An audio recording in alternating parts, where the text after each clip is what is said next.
Hello, beautiful people. Welcome to Inside and Beyond podcast. I'm your host, Natalia Fomichenko.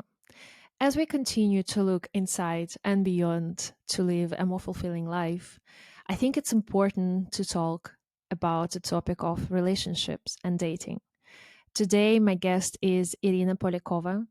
Irena is a dating coach and she has drawn on her own experience, life, and experience of your clients to really help us understand better all the nitty gritty of how to make a relationship work. Irina, thank you so much for coming, and I'm very, very excited to have you here. Thank you so much, Natasha. I'm really glad for this opportunity to be on your show. Thank you. And by the way, for the listeners who might be confused, Natalia and Natasha is the same name in Russia, even though it's not technically Yes. shorter. So, yes, I go as Natasha in the Russian speaking world. So excited to have you here and about the topic today, which is about relationships. And relationship is such an important part of our lives, yet so many people struggle to find a really good one. So, being a dating coach yourself, what are the most common and typical challenges that you see for people looking to find a proper and right relationship? Well, this is a very complex topic, for sure, and yet extremely crucial and extremely important in the nowadays. The most typical challenges that people face, and when I work with people, or when I simply just look at my own relationship track and my friends, it's not having enough knowledge, not having enough skills to know how to make dating efficient, how not to, for instance, expect something, not knowing, not having a very clear vision of what it is that you want, not knowing how to connect the person from the guy's point of view, not understanding how women operate, think, and feel. And the same is true, the reverse is true for women, not truly understanding how men operate, feel, and think, because we are very different.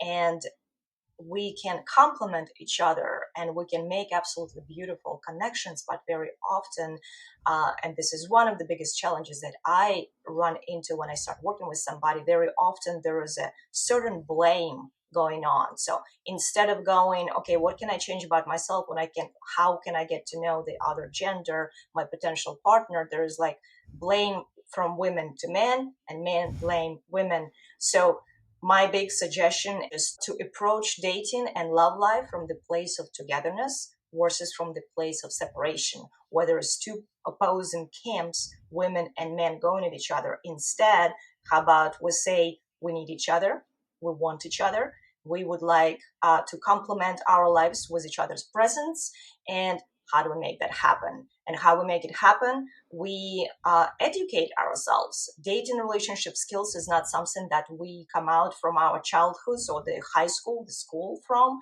This is Yeah, they something don't we do. teach us. No, not at all. We do it trial and error. And very often it takes quite a few broken connections to realize, okay, something is not working. There is a pattern. And the most typical challenge is where to find love, and even when you do experience it, how to sustain it. And this is something that needs to be learned. That's for sure. And we are going to talk in more details on how to sustain it. But let's focus for now on how to find it. You mentioned that we need the skills. And obviously, as I said, they don't teach us those skills at schools. So, what skills do we need and how do we go about developing them? Well, the step number one would be admitting the fact that there is a gap in skills when it comes to forming a connection and sustaining connection. And where you get it from the coach or you self educate yourself. There is an abundance of information out there these days, whether it's YouTube, whether it's social media, whether it's books. There is absolutely an abundance. There is a bit of a challenge to like really go through all of this information and find what fits your individual personality, circumstances, and lifestyle. However, there are benchmark, there is guidelines for in general for everybody. I always give this analogy to people. It's like when you want to get a new job, change your profession, or upgrade in your profession, you prepare for it, right? You prepare for the job interview. You put certain dress or certain suit on. You don't go in your slippers, in your house shorts, right? You prepare yourself to present yourself in a certain light, in a certain Some way. do. Well, some do, I guess, but I don't know if that's effective though. But you prepare for something to happen. So the same exactly approach has to be taken in dating life. And there's this misconception that love and dating just happens, relationship just happens. And I think a lot of it comes from the romantic movies we have watched, maybe romantic novels we have read, social media that very often presents us with very unrealistic fake image of what relationship is and how they happen, when in reality it requires effort and it requires time and it requires serious self-awareness to actually truly approach it from the proactive point of view. So love doesn't just happen. Do not leave it up to fate. You actually have to make it happen by putting yourself on the path of that love happening in your life, optimizing your social life, optimizing all the resources, including online dating apps, which is an amazing resource to utilize, and then using the said dating skills to connect to people and to develop the connections going forward. Yeah, that makes sense. And I really liked your point of the fact that we shouldn't expect dating just to happen to us in a perfect way, right? We almost have to take responsibility for our lives in general and dating as a part of our life to actually create the life that we want, right? And if we are not taking responsibility and we're just expecting something to be happening to us or to be owed to us in some way, it creates this almost a victim mindset when you say, well, my expectations are not met. Every man is stupid, there are not enough men, or the men are not good enough. And it just prevents you as a result from having a good relationship, but it creates an excuse for you to not have it. So I don't think it's a very efficient way to approach life and relationships. So thank you so much for emphasizing this point. You mentioned that we need to build the tools to have better experience in dating. My question to you is, how do we make efficient dating profiles, since everyone this time uses dating apps, online dating apps? So what would be your top suggestions to those who want to build an efficient online dating profile? Thank you for the question. That is an awesome question. It's actually very interesting that there's like typically there are two groups of people when it comes to online dating. There's a group of people that always say, oh my God, no, online dating absolutely does not work. It's all for hookups. I just don't use it. Not even gonna put effort into it. And then there's those that use it, but they just keep on swiping and not really getting any substantial results out of it. So online dating absolutely works. I have proof, actually personal proof. I have proof from my friends who met people and got married and have already have kids. There is a way to make it work. And just like I mentioned, approaching, changing your profession or looking for a new job, it requires effort. And just like you mentioned, Natalia, about the fact that you have to approach it from the standpoint of let me make this happen instead of just allow things to happen to me, so I can just wait and hopefully just will fall into my lap, which it won't. Creating the first step, creating a compelling profile. This is something that many people, especially men, when I coach men, every single man I had to coach, we had to redo completely his online dating profile if it was already in place. Compelling online dating profile means you have photos that are good quality photos, photos that tell a story. And very often when I look at men's profiles, it's just a bunch of selfies close up. And I'm like, I don't want to see the hair in your nose. I actually want to see what kind of person you are. And I kid you not, like this is the photos I've seen that close up. So creating a story out of your life by putting pictures there, the face, the full body, you If you have interests and hobbies, you put the photos of that. So when a woman is looking at your photos, she can emotionally transfer herself for a split moment into your life. She can see a life story behind it. And it's a great if somebody can actually invest a little bit of money into professional photo shoot and have those great pictures, because this is what will make a profile stand out. Just on Tinder in itself, there's 75 million users, active users, and three-quarters of those are men. So for any guy who wants to utilize online dating, the competition is fierce. It's extremely high. So if you just snap a selfie, a few variations of your face, that will not make you stand out of the crowd. So standing out of the crowd is creating a story with your photos. That's step number one, because visually we create chemistry immediately, just takes a couple seconds. The next step is the description, and this is where many guys struggle. We women, for instance, process our world through emotions. We have to be emotionally triggered in order to even have a potential of connection. So description where you just put a list of your interests and hobbies is boring. Again, it has you need to show, not tell. It has to tell a little story. And I'll give you a very specific example for those that are listening. For instance, instead of saying I like sports, which is extremely generic, yes, it's great. Describe something specific and emotional. On Sunday afternoons, I enjoy my time playing with my friends volleyball. This creates image in the head of the person who's looking at this profile, and that person can go into this volleyball game and imagine you enjoying your life, having time with friends, getting physical, getting active. It's completely different approach. So emotional trigger and description is something that's extremely important in the profile, because you get only a couple seconds to make an impression, and you better not waste those seconds because the competition is extremely high. Yeah, thank you. Thank you so much for all those tips. I think those are very, very valid and hopefully super helpful to the men listening out there.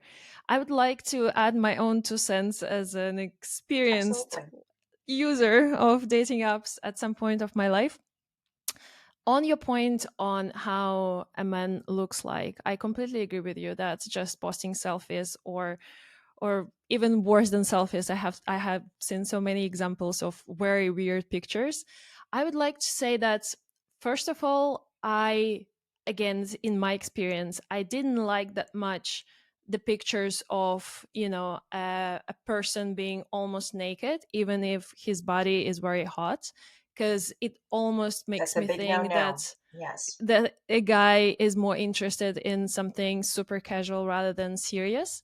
And the second thing is that if a guy only has professional photo shoots where he is posing, it almost makes me think that he is very self involved and super in love with himself in a way. So I would rather go for normal pictures of a good quality, but they don't have to be all professional, in my opinion, because otherwise I feel like the guy invests too much in how he looks, if you know what I mean. It's a very interesting point, and thank you very much actually for bringing that up. Yes, I agree with you. When I say invest into a professional photo shoot, I by no means I'm talking about posing in all of these six, whatever, up to 10 pictures, depending on which online platform you are using. But there is plenty of photographers that will make good natural pictures just look as good quality. This is what Mm-hmm. I mean. Not Yeah. every single photo posing. There has to be absolutely pictures, whether you are getting sweaty on the marathon you just ran, or you're somewhere on a hiking trip and it's just picture of you with a couple of your friends looking happy. Those are perfect, those are beautiful, but the couple photos there should be still that really good quality, and not posing but looking naturally, but good quality photos. This is what I Yeah. mean. And as far as the shirtless pictures, it's great if he's got body to show off, it's amazing, but that's not what should be presented in the profile for somebody to choose you based on. There's specific apps for that. If you're looking for friends with benefits, if you're looking for just physical connection, you can use other apps for that as well. But if you're looking for a partner potential, deeper connection, then yeah, it's a turn off. I agree. Yeah. Yeah, thank you for that. And another thing that I am thinking about is I personally get a turn off from the guys who say on their profile in the question of like, what are you looking for? They say, I don't know yet. So to me, it is a sign of a man lost in his life. So I get that some people don't know whether it's going to be a serious relationship or not. But you either put a serious relationship as a goal, because if it's your ultimate goal, then it should be stated there, even if you get a casual connection along the way, or you just don't answer this question, because just saying something on a profile saying about a man who is not sure yet, it just almost makes me feel like the man is not very confident. Again, another excellent point. I actually had this conversation literally yesterday with one of my Oh, clients, interesting. and female client, yes, because we were going through her matches, and a couple guys, they have this I don't know, and it's a huge turnoff for ladies, especially when you're if you're 20, okay, maybe you're still figuring out. If you're over 30, you should have a pretty clear understanding what it is long term that you are looking for. I think, though, what I want to say here is from working with both men and women, it's a bit of a fear that men are experiencing, and they feel if they were to put I'm looking for serious connection, they almost feel like they are obligated to experience that. Okay, Mm, and they don't realize that by putting I don't know, they're thinking, well, I'm just flexible, I'm not going to see where this connection takes me, which is fine, because this is how essentially you should be addressing your dating life in general. However, the ultimate goal, do you want to have a relationship and a family in the future? Yes. Then you put that in, and then you specify, you give nuances to the person once you match up with somebody. Is like, right now, I'd like to explore. You have to explore your compatibility in this connection before you even decide if you want a relationship with this particular person. But in the long term, do you want the relationship? Yes, then you should put it. But absolutely big advice, do not put I do not know, because most of the ladies will swipe it away and will not respond to that. thank you. Thank you for that. You mentioned that another challenge of using dating apps is that people just swipe left and right and never get to actually create this connection. And again, in my experience, even myself, I was guilty of that, because I was almost tired of having the same conversation in typing. Who are you, what do you do? And I'm a person who naturally likes um, connection in person. So for me, it was almost easy to just read the profile and ask a guy out straight away. Because for me, I felt like I would enjoy it more and I would spend less time typing the stuff that I've typed already over 100 times. What's your opinion on this approach, and generally how to avoid excessive texting, typing, swiping, and move forward to creating a connection? That's an excellent question. This is like one of the modules. What I teach in my coaching program is essential not getting stuck in the texting trap forever. Hmm. Um, the efficiency of online dating only will happen if you apply a certain structure to it, and I'm gonna give you this structure. So let's say we already have a compelling profile where you have pictures and description telling a story, and it's catchy, and somebody does swipe with you. So once you make that first initial connection, okay, so from that point on, there has to be, hopefully coming from a guy there, unless you're using Bumble, hopefully coming from a guy. The guys, you need to take a lead. If you're listening, you need to absolutely take a lead and open in the conversation, because we ladies, we do tend to get attracted to somebody who takes a lead. Despite of how independent and strong our personalities are, we love the guys that lead. So take a lead and open the conversation. The opener of the conversation should not be, hey, hi, how are you? Because this is boring. It's I boring. know. It does not stand out of the crowd, and most likely it will just get missed or skipped over. So no haze, no highs, no volunteering information about the size of certain body parts, because I've had that quite a few times. That does not work at all. But If you're truly looking for a connection, what you have to do if you're opening a man or a woman essentially is go back to the profile, pay a little bit closer attention, and find something in the profile to either comment on or ask about something that you, for instance, can relate to. Not saying, oh, you look beautiful. That's generic. We know how we look like. We hear that all the time. Tell us something we don't know. Tell us something that is special. So going through the photos, for instance, if there is a picture of a guy or a girl in that sense, where she or he is smiling and looks like just enjoying the life, like in the mountains, during the hike or whatever it is, you open the conversation by saying, hey, you look so happy and radiant in that picture. You must have truly enjoyed that experience. Where was the picture taken? This is what you I love it. ask. You engage into conversation. You touch on something that brings that person back into that amazing positive experience, and the person will want to respond. So, in contrast with, hey, how are you? I think you can feel the difference. So ask something or comment on something, not physical appearance, comment on some kind of emotion, comment on some kind of effort. If you see a picture of somebody who ran a marathon, right, or mud run, and if you happen to be a runner as well, this is a perfect chance to connect to the person in relation to something similar, a shared experience, a shared interest. So always look for emotion to be triggered by either a man or a woman. And yes, no highs, no haze.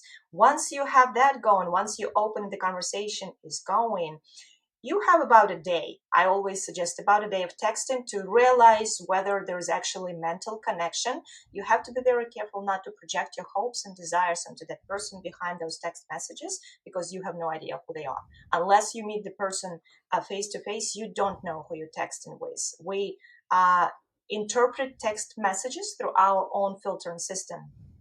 But let's say you text it and it flows. It's like a ping pong game, I call it. Like he asks questions, you ask questions, and it's kind of flowing easily and fun. That's where you go, a guy or a girl, that's where you go, hey, it seems like the conversation is going really well. I'd love to hear your voice. Let's have a chat on the phone. And then you transition onto the phone call to see if there's an actual mental click when it's a two-way conversation. And Hmm. only after that, you make arrangements for a first date face to face. You do not go from texting to a first date, because very often that's going to be a big awkward disappointment because you don't know who that person is. You have a phone call, and if after that you still feel, again, this goes to both genders, if after that you still feel like you want to get to know this person more, that's when the date should be happening. And the date should be happening within like a week from Hmm. a match, no longer than a week, if possible.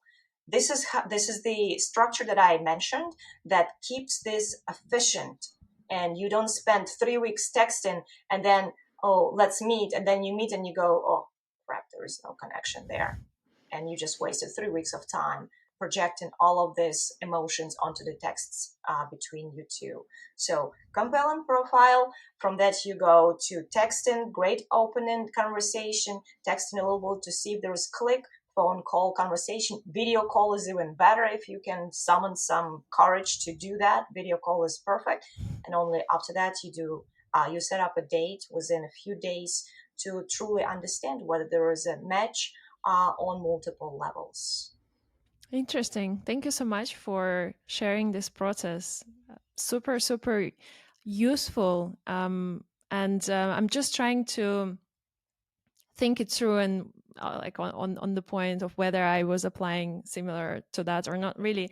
So I can definitely say that I always skipped the part of a phone call.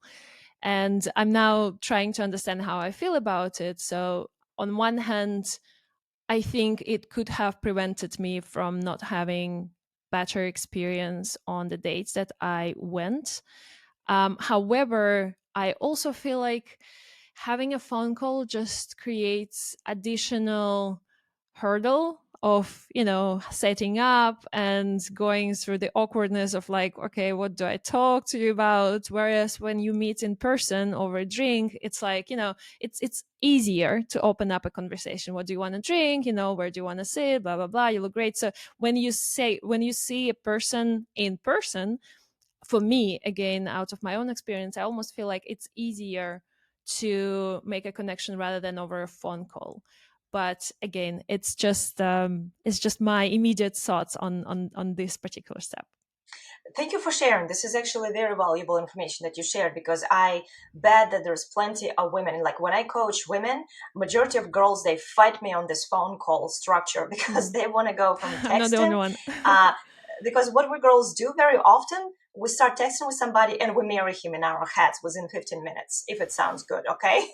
And that's not the way to go. So, but what I suggested, Natalia, is that when you're texting and it seems like there's a conversation that is pleasant to you, you kind of pause that conversation and you go, hey, I'd love to continue this conversation and hear your voice on the phone. And you just continue the conversation on the Mm, phone. So that does not mean you go from the match into the phone call. That would be awkward a little bit, because then it essentially becomes kind of an interview, right? mm, You have to come up with things, right? So I can understand it could be difficult, but the reason my suggested structure is in place when I coach my clients is because it saves you so much time. It saves you so much energy, because it can get really awkward when you go on a first date and you have a couple hours to kill. And within the first 3 minutes, you know that this is not a match. What are you mhm, going to do? Are you going to say, oh, you know what? Okay, bye. I changed my mind. I got to go. This would be really tough to do, right? Unless you've got guts to do it and go, okay, I don't feel it. Sorry. Thank you for coming, but I'm going home.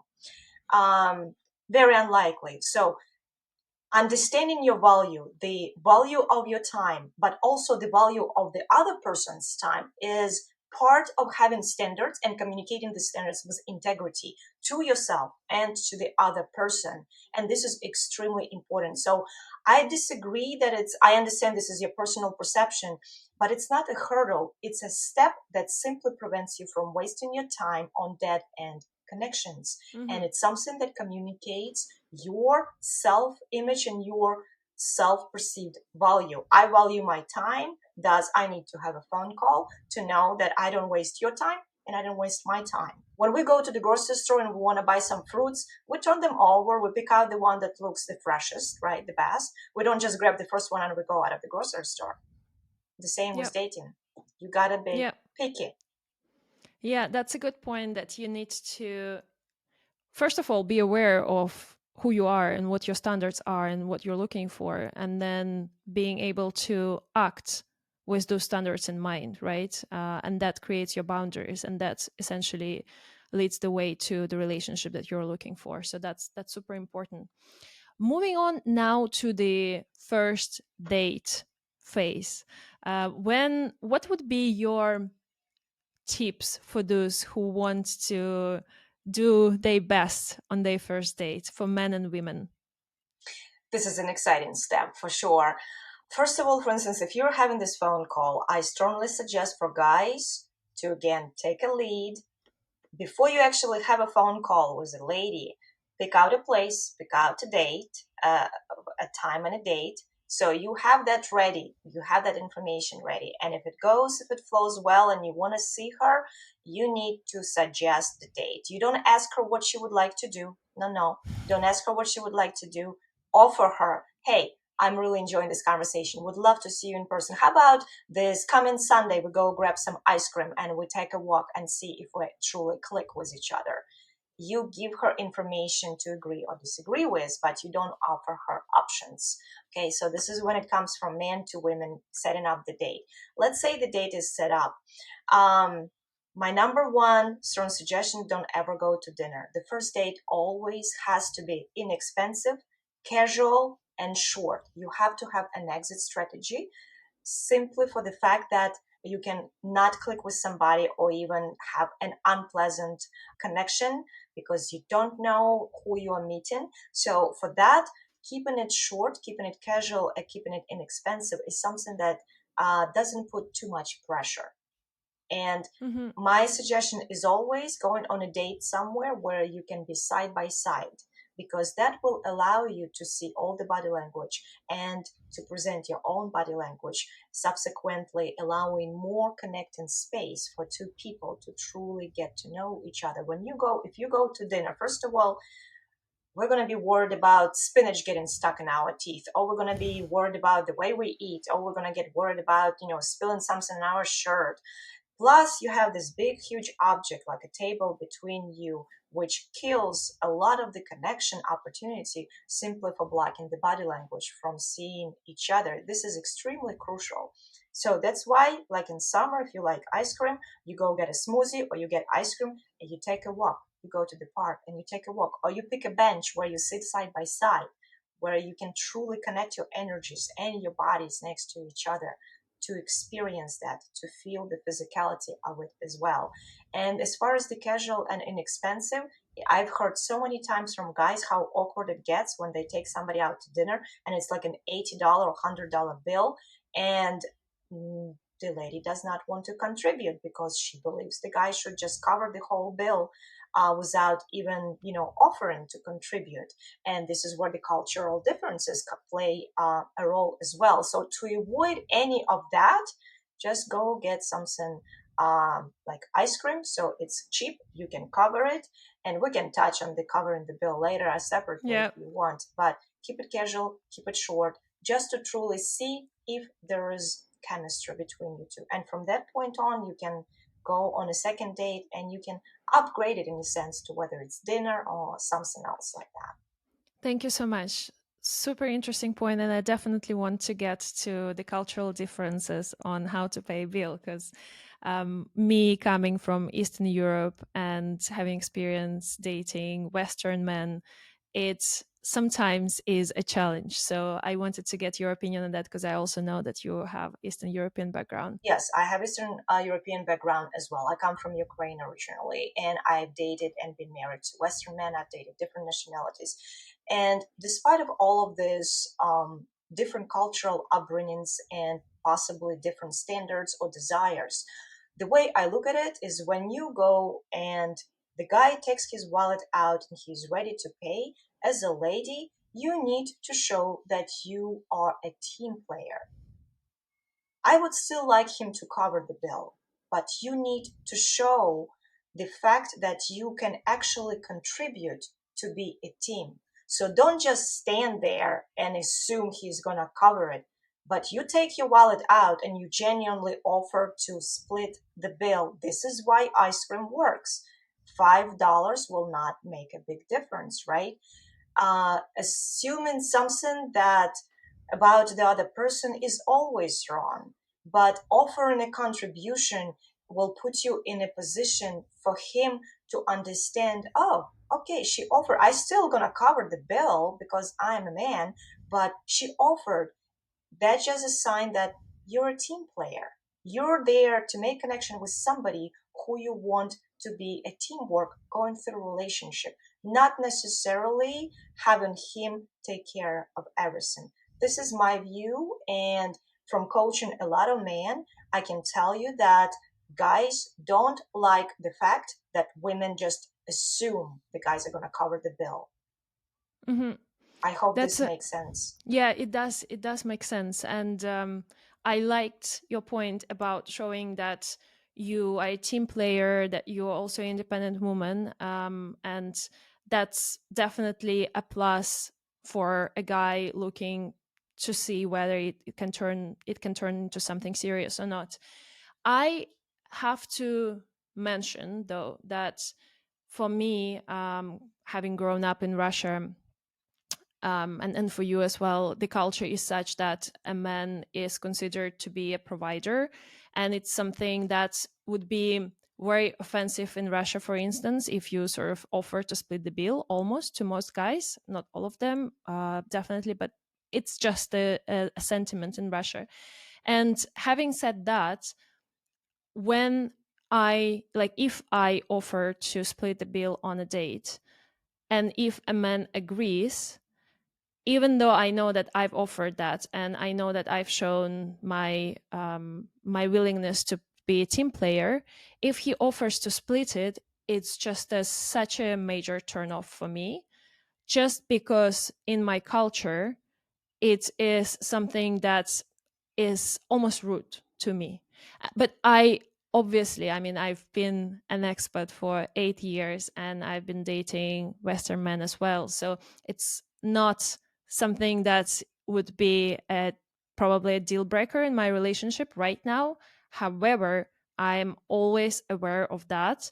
And it still plays a big role for me assessing the guy on the first few dates. And I agree with you, and you precisely describe what it should be. You still need to be aware of it. However, this should not be a reason on the first date to cancel the potential of a connection if everything else aligns. Because what often men do is they want to see your reaction. There maybe we test each other, men or women, on a first date. We test each other. So if you offer to contribute, he may say yes, not to hurt your feelings, because some women would actually prefer to do that, depending on the culture. But men may not know how strongly you are attached to your cultural background, Hmm. right? So if you offer to contribute, he may decide to respect your offer and let you pay. Okay. Yeah. However, this is something that needs to be addressed going forward. It should not be deal breaker, but it absolutely should be communicated. Because if you are truly, like, if you're from the East and you're dating somebody from the West, there's a lot of cultural difference that need to be discussed. And we can do this, whole Yeah. separate topic, whole separate podcast on that. But still, always remember, you want to be a team player in the eyes of the other person. And you can discuss all the nuances later. Great. So now we are moving into communication. So, how do you discuss those subtle nuances, especially those almost awkward nuances? Like you offered to split the bill and he agreed to. And now you're sitting with him in the car thinking, okay, now I have to actually explain to him my culture and that, it bothers me in some way. So, how do you go about it? Well, I would not suggest to do this on the first date. Your first date, I don't even suggest to call it a date. You call it a meetup or get together. Your first meeting is essentially there to see how much of alignment and compatibility, as far as physical, emotional, mental, you have.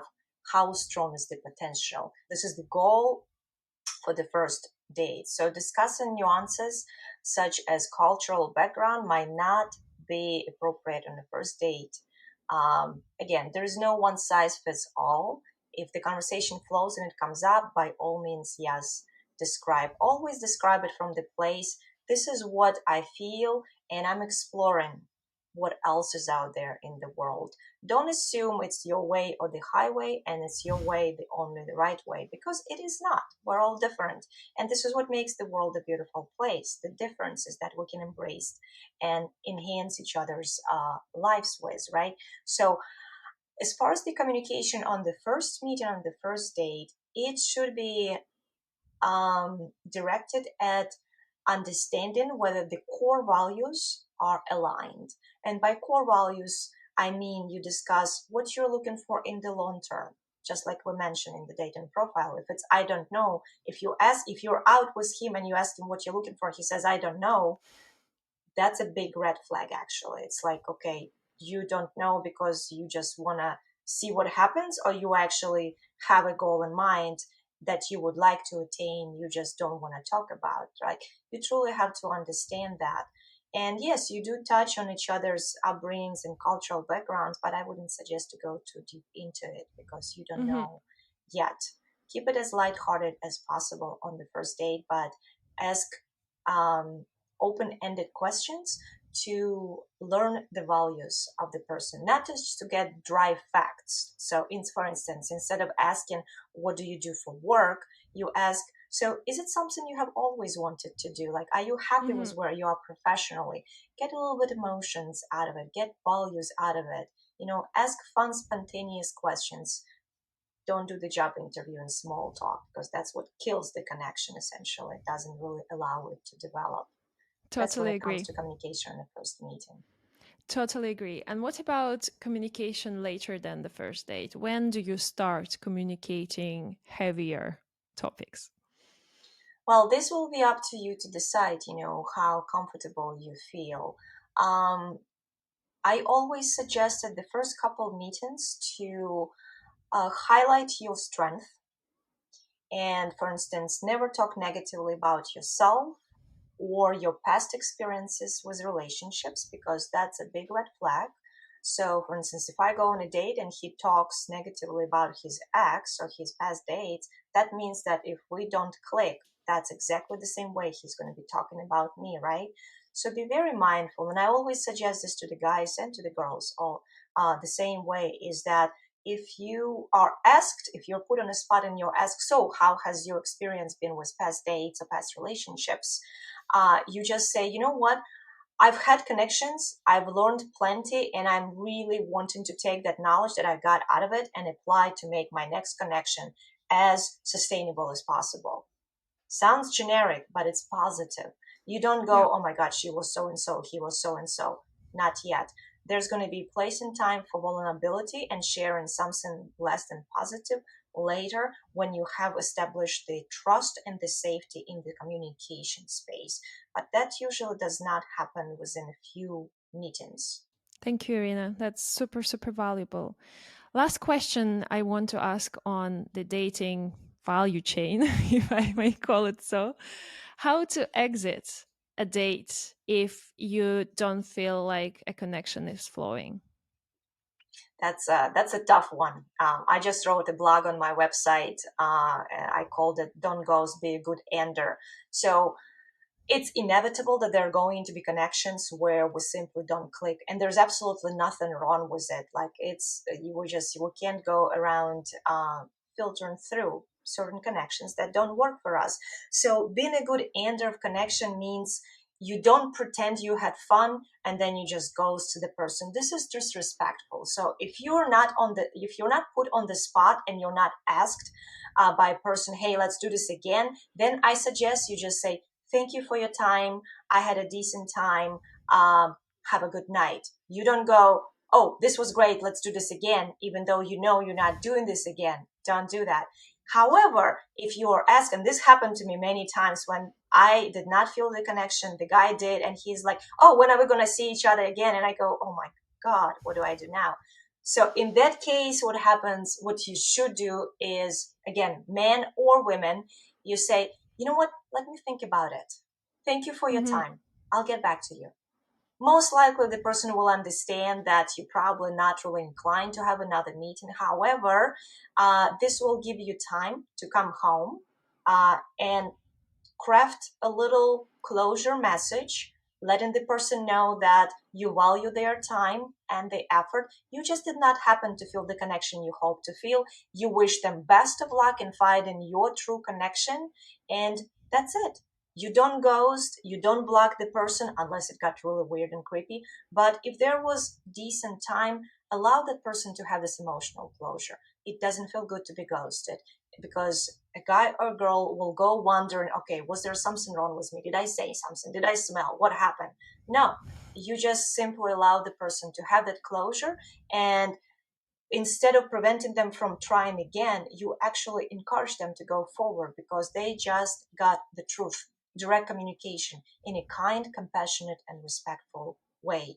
That's a great point. And it's coming out of you. So it's not saying something is wrong with him. It's just, it No, was you it's who didn't just feel the the connection. that particular dynamic. That's all. It's nothing Exactly. personal. Exactly.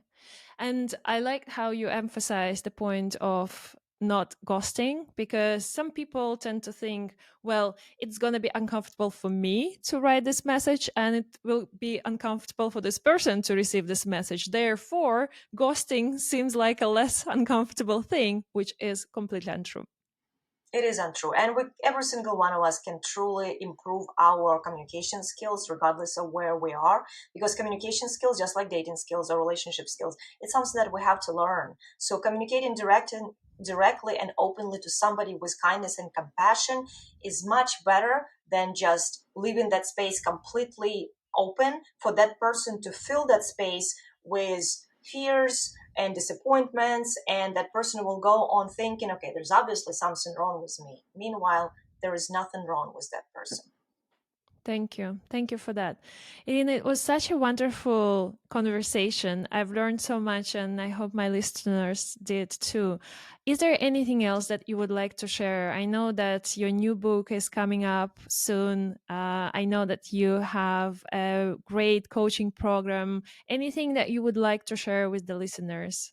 That would be Absolutely. great. I'd love to let the listeners know that I have a website, and I think it's pretty easy to remember. It's lovedandfulfilled.com.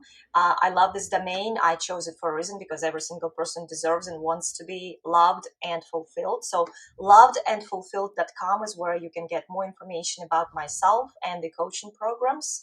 I coach both women and men. However, primarily I do coach men. I will never turn women down. But I feel like men need a little bit more coaching and help than women. So, Yeah. and I really want to change that. I really want them. I want to give them that knowledge and that space and those skills. And yes, my book will be coming out soon. And I hope maybe I can return to your podcast to talk about the book. It's just essentially my personal transformation journey from becoming an empowering coach for all the way from the just emotionally broken Ukrainian immigrant that arrived here over 20 years ago. And it's been quite a journey. And my goal is to encourage others to get on the transformative journey as well, to make the life better, to feel better about yourself, and to make your life more fulfilling. I do dating workshops online every month for free. I have group coaching, and all of this information you can find on my website, lovedandfulfilled.com. So thank you so much for having me, Natalia. It's been a real pleasure. Thank you. Thank you, Irina. I will put all the information to the show notes. And good luck with your book. You're very inspiring. Thank you so much for your time. Thank you, Natalia. Thank you. It's been a pleasure.